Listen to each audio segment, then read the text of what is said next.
So in today's video, I am here to give y'all my full-on predictions for the 2024 British Grand Prix out in Silverstone. It is going to be a very exciting race weekend. And I'm also going to talk about the Austrian Grand Prix for a brief moment after we saw tons of chaos take place. So sit back and relax and enjoy, and on to the intro we go. I'm Chase Briscoe, driver number 14 Ford Mustang for Stewart Haas Racing, and you're watching William Blackwell on YouTube. The British Grand Prix is going to be very exciting. It is a 52-lap sprint to the end. It's always fantastic when we go here. I expect nothing less. It's going to be exciting. The Austrian Grand Prix race weekend was a very unexpected one, if you will, because heading into this weekend, I thought Red Bull was going to be the quickest car by a good margin. And we saw that in qualifying, Verstappen getting almost a half a second pole position over Lando Norris. It was like 4.66. So there was a very good start to the weekend. And we saw Norris and Piastri following suit. Piastri had a lap time deleted, which took him back to P7.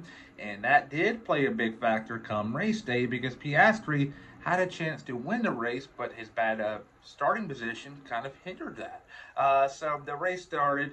Verstappen got off to a big-time lead, and it was right around 8 seconds for the first half and majority of the race, and he had a bad final pit stop. Lando Norris had a pretty good one, and they got really close on track, and Verstappen locked his brakes up, and that opened the door for Lando Norris. And we saw, I believe, the big thing that helped out Verstappen for the longest time ever was getting by the Visa Cash App Racing Bulls car, a lap car, and he got DRS, and that right there helped him hold off Lando Norris early on, because I believe that was going to be Norris's best chance of getting past Verstappen on track, because I don't think it was going to happen. We saw what Verstappen has done in the past with Lewis Hamilton in 2021. And if you're going to make a pass on Max, you're going to have a pass of a lifetime, if you will. You cannot just get by him easy. It's no easy task. It's always a difficult one. And Lando Norris tried after time, and it did not work at all. And eventually he got a black and white flag for track limits, and Lando Norris then knew, I got one more chance. If I fall off track, or go off track more like, I'm done. And he went off track and gave the position back to Max, and the FIA noted it, but they didn't really think too much into it, because Lando Norris gave the position back to Max Verstappen. And the next thing you know, Lando Norris is down 0.8 of a second to Verstappen. Eventually gets by him, and they collide, and both cars have significant damage. Verstappen still managed to get P5. Lando Norris finished dead last and got driver of the day. I don't know how that works out, but there you go there. And George Russell got by Oscar Piastri in second and Carlos Sainz in third. And what I meant earlier about Oscar Piastri, if he would have started in P3, he would have won this Grand Prix, because track position was key, and he was much quicker than George Russell in the Mercedes. As a Mercedes fan, it's the truth. Mercedes shouldn't have won today, but they did. I did not have this on my bingo card at all, them winning at the worst track on the F1 calendar for their race team. They've always sucked here in Spielberg, Austria, and they ended a very bad run here. Who knows? They can go to Silverstone next week and put in a pretty good solid fight between themselves and the McLaren and the Red Bull. I believe it can happen. Silverstone is going to suit their car extremely well, but will they win the Grand Prix? And the answer is no, because Max Verstappen and Red Bull are going to leave Austria with a sour taste in their mouth. It is a home race for the team, and they thought they were going to win this race because they were on pole by almost a half a second. Things were looking good for them. But, though, things did not work out. They're having to head to Silverstone, a home track for McLaren, and McLaren disrupted their home Grand Prix, so Red Bull is going to want to do the same to them, and I believe Verstappen will get on the top step of the podium. And there you go there. Second place would be Lewis Hamilton. Third place would be George Russell. A top three filled up with Verstappen, Hamilton, and Russell. And there's going to be a lot of boos for Verstappen here this weekend. It was a racing incident. Get over it. Stuff happens on track, and there's no one you really can point a finger at. Norris was getting aggressive. He knew he had a penalty incoming, and Verstappen was trying to hold position. And really can't blame each other, because if they were in the opposite position, they would have done the same exact thing. So you just got to look at it as a race incident like I do. You really can't point a finger at one driver. But fourth place would be Oscar Piastri, the young Australian driver. He is starting to heat up. Yes, I know his second place in Austria will have an aftercrop beside it moving forward, just because of the fact that he was helped out big time by the two cars colliding ahead.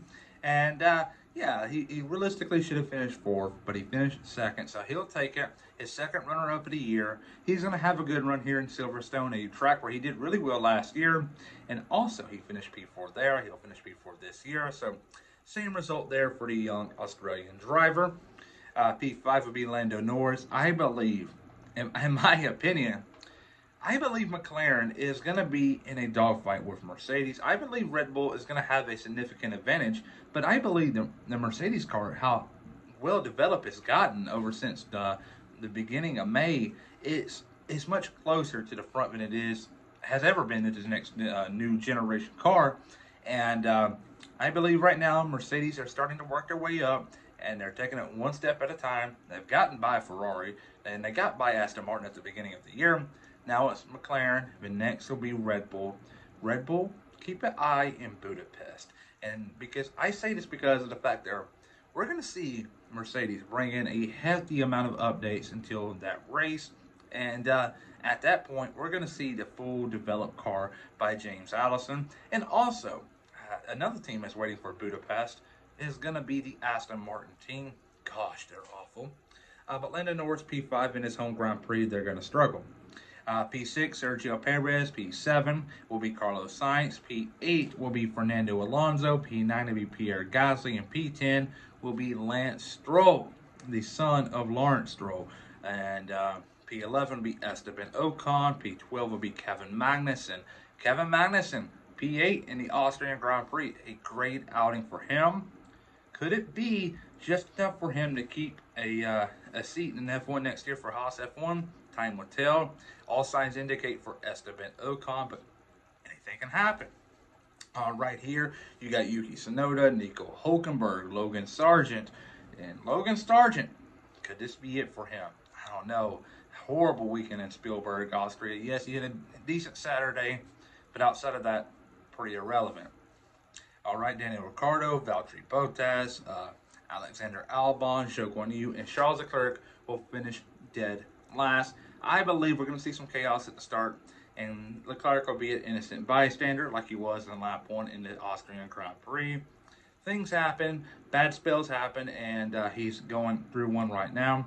He'll get out of it at some point in time, but it's all speculation at this point. But Verstappen will win the 2024 British Grand Prix by, let's say, 8 seconds. 8 seconds. There you go.